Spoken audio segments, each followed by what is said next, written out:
I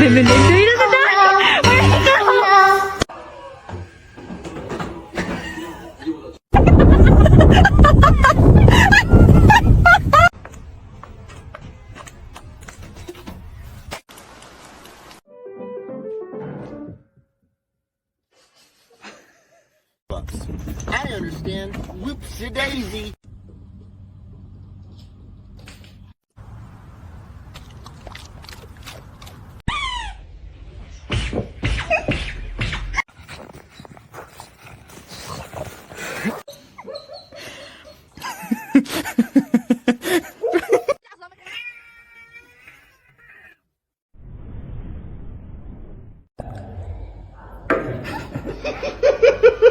I've got faith in you. I know you can do it. Come on.